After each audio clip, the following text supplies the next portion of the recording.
Hello there, and welcome to my channel Novice Modelling and the Midlife Crisis. My name is Andy, and as you can see today we've got a model ZVENO-1A, which is a TB-1 bomber and two I-5 fight biplane fighters. This is a 1930s Russian project, basically, where they decided that they wanted to have an airborne aircraft carrier. It's kind of weird, but I mean, it seems as though it kind of worked. Normally I'd read the information about the aircraft off the instructions, but there's only really 3 lines on there. So I'm just going to whip onto Wikipedia, where you just basically look up the ZVENO project. And I'm just going to read the first paragraph of that off because there's quite a lot of parts to go through here. I'd probably recommend that you actually just type in ZVENO project into Wiki and just read the rest of it, because it's all quite interesting. They actually tried this out on a series of bombers with a series of different fighters. Quite exactly how well it turned out, you'll have to read the Wiki, basically. So ZVENO is a Russian military unit or flight, was a parasite aircraft developed by the Soviet Union during the 1930s. It was the brainchild of the aviation engineer Vladimir Vakhmistrov. It consisted of a TUPOLEV TB-1, which is what we've got here, or a TUPOLEV TB-3 heavy bomber mothership, which is a 4-engine, much bigger aircraft, and 2 to 5 fighters, depending on the variant. The fighters either launched with the mothership or docked in flight. They could actually dock with this in flight. I didn't realise that. It's kind of mad. I mean, that must have been some skill that they had there. And they could refuel from the bomber. The definitive ZVENO SPB, using a TB-3 and 2 POLIKARPOV I-16s, each armed with 2 250-kilogram bombs, was used operationally as a strategic weapon system with good results against targets in Romania during the opening stages of the German-Soviet War. The same squadron later carried out an attack against a bridge on the River Dnieper that had been captured by German forces. So, I mean, they actually used it as an operational weapon, which is kind of mad, I think, but those Soviets, they were a bit mad, weren't they? So, like I say, do have a look at the full wiki article on that. It does seem that this one was probably not used quite so much, and it was the heavy TB-3 bomber that was predominantly used, but trying to get hold of a TB-3 bomber with these aircraft in 1/72 scale, yeah, good luck to that. I can only find a 1/144 scale. So we'll have a look at the parts. We'll have a look at the instructions. Now, this is the first time I've actually reviewed an A model. I don't know much about them. They're a Ukrainian kit manufacturer, and they do seem to specialise in some rather the more obscure types. I have got some rather interesting BF-109s made by them. So, I suppose we could call them a small manufacturer, because they don't seem to do much in the way of sort of mainline sort of aircraft. The instructions are pretty standard, I suppose you could say. We get the regular sort of sprue diagrams telling us what we have got and what we should have. And then we move on to the basic sort of standard sort of instruction forms. I have noticed these numbers across the top here, and I was kind of figuring out what the hell are all those numbers. They're the actual part numbers, and I'm kind of guessing here, I don't know. But you could obviously cross them out as you move along, and it will tell you exactly where you are with the kit, because there's a lot of parts going together at one time here. So, you could actually sort of tick this off, and it seems to be a pretty interesting, good way of doing it, to be honest with you. I kind of like it. So it appears that we're starting here with the inner cockpit. As we can see, some wheels, we've got some seats, and some other sorts of instruments and what have you, some doorways and what have you going into the front of the aircraft. So this is the cockpit assembly 1 and 2. Number 3. Yeah, I've tried to figure out what this section is, but I don't know what that is at all. I've got to be quite honest with you. I think it's probably something to do with engine mountings or something like that, or maybe the fixed undercarriage. Number 4, obviously we've got the engines going together with their mountings. Maybe the mountings that we just built. Possibly. Not too sure. Section 5. Oh, here we go. It's a Bombay rack. That's what it is. It's the Bombay rack. Section 5, we're going to put the fuselage together, which comes in 2 long pieces, and this bit which basically just sits flat on top. These kind of mate at the bottom and are sort of flared inwards, and then the rest of it just gets dumped onto the wings, which we then attempt to do in section 6, which are 2 outer wings put to this large sort of central plate. We're then going to mount the top sections of our wings and our fuselage onto our bottom wing, and we're going to add these engines in their mountings. Section 8, we're going to move on to the multiple machine gun stations that there are on this. 1, 2, 3 that I can see. Maybe there's one underneath, not too sure. Then we're going to move on to the tail in section 9. Section 10, there's a whole load of numbers on here, and there's a whole load of things going on, but I've got to be honest with you, it looks pretty vague to me what's going on down here, and I think this is where the instruction book seems to just sort of fall apart a bit. Section 11 again, we've got a whole shed load of numbers, loads of things going on. This, for me, could have been done a bit better, really, so there we go. That's my gripe. Section 12, this is the undercarriage, obviously, here. Section 13, we've got a load of struts going on the tail. Section 14 is just basically putting some smaller parts, and then section 16, 17, 18, 19 and 20 are putting our I-5 fighters together, which there are 2 of, obviously. So again, lots of numbers, lots and lots of numbers, lots of parts all going on at the same time. Again, for me anyway, being a bit of a novice, this is kind of looks a bit stressful.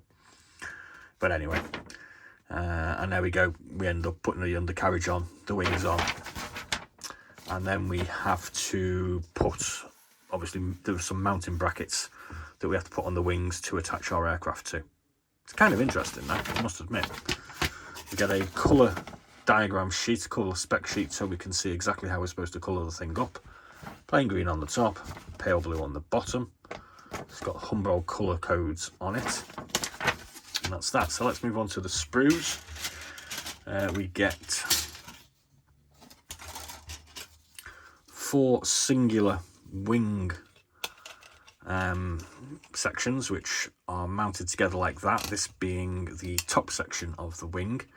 Now straight off we can see we've got a fair bit of flash going on, bits of scrappy excess here by the look of it. There's quite a lot of mounting points on this sprue attachment, so they're all going to have to be taken carefully off. The detail on it's really nice though. I mean, you can see this is made from a sort of corrugated metal, and it's quite well depicted there, in my opinion. So yeah, I mean, once you deal with the sort of rough edges, I reckon when it's painted up, that's going to look pretty cool, to be honest with you. Again, I've never built an A model, so please don't go buying one of these and then saying, oh, you told me this to buy this model, and you know, and it doesn't go together very well. Well, I'm sure it goes together quite well, but that's on you, basically. The fuselage again, it comes with this sort of corrugated effect. Again, we've got some excess on the front. Yeah, it all looks quite nice though. It looks kind of interesting. What am I talking about? Of course it's interesting, otherwise I wouldn't have bought it. This is the top section of the fuselage, which is that bit there. Kind of interesting that it's exactly the same size. That's kind of weird. This is the bottom section of the wing, so the fuselage just goes here. These are going to be the ailerons, and this looks like this is the part of the rudder on the tail. Again, these are all got this sort of corrugated effect, and we don't seem to have that much flash on these. There's bits of it. I mean, this is easy to get off, isn't it? It's not a problem. Now we get 2 sections, two identical sprues here. What we've got on this, we've got wheels, we've got propellers. I'm thinking this is possibly part of the undercarriage. Does look very thin and very fragile, so you have to obviously be pretty careful with this. don't know what that is. Kind of looks like engine cowlings that sort of seem to flare out here. Don't know if that's bits that you trim off or what. I don't really know. Kind of interesting looking. That looks like a radiator grill, probably from the front here. I'm going to hazard a guess that these are all parts of the engine, to be honest with you. Certainly what it looks like. Don't really know what these two parts are here. There's two sprues the same there. This one, again, we've got lots of very fragile pieces here. These are really very thin, so you have to be really careful. We've got 6 machine guns, a ladder, another ladder,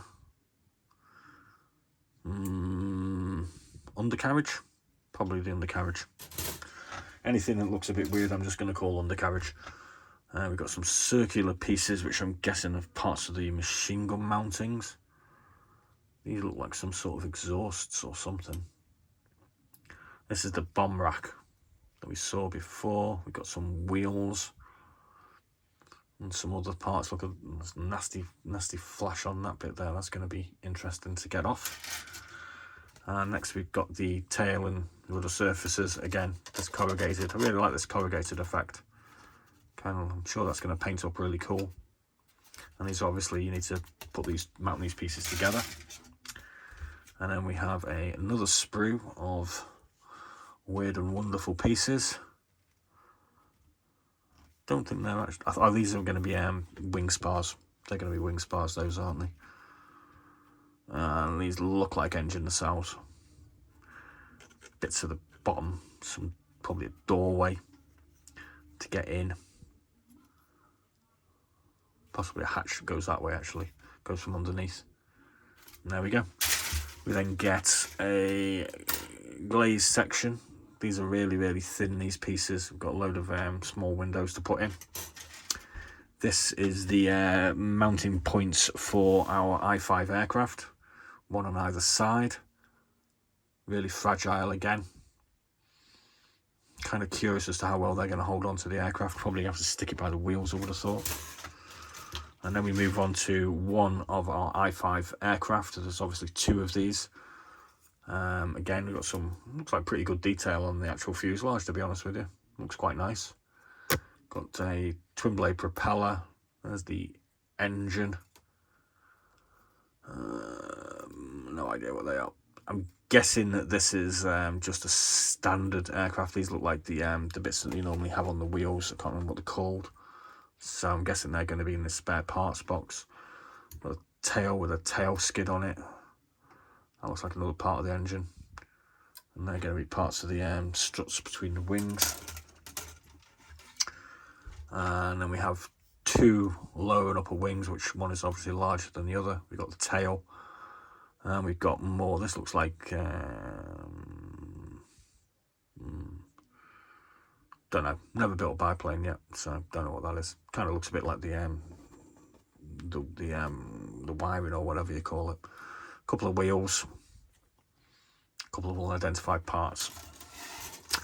You got a small plastic clear parts for the fighter. Not too sure where they go, because there seems to be 6 of them. It's kind of interesting. Look at this. We get a masking sheet for the glaze parts as well, which is kind of nice. I've seen these going for like £5, £6, £7. It seems ridiculous for a sticker. We get a photo etch parts as well. Don't really want to take them out of the bag. And we get a whole load of Soviet stars.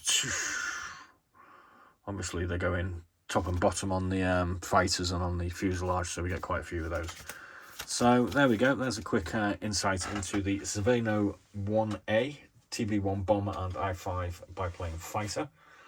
I think it looks pretty good. I'm not going to stand here and say it's as good as one of the leading manufacturers, because I just don't think it is, but it's a really interesting aircraft. It's a really interesting sort of concept that the Soviets did in the 1930s. And, you know, if you can find another manufacturer doing it, well, good luck to you. Try and get it from them, I suppose, but I don't think you will. So if you want a ZVENO-1A, A model are the people that sell them. So thanks very much for watching. Please do like and subscribe. There's about 115 to 120 what's in the boxes from my ever-growing kit collection in my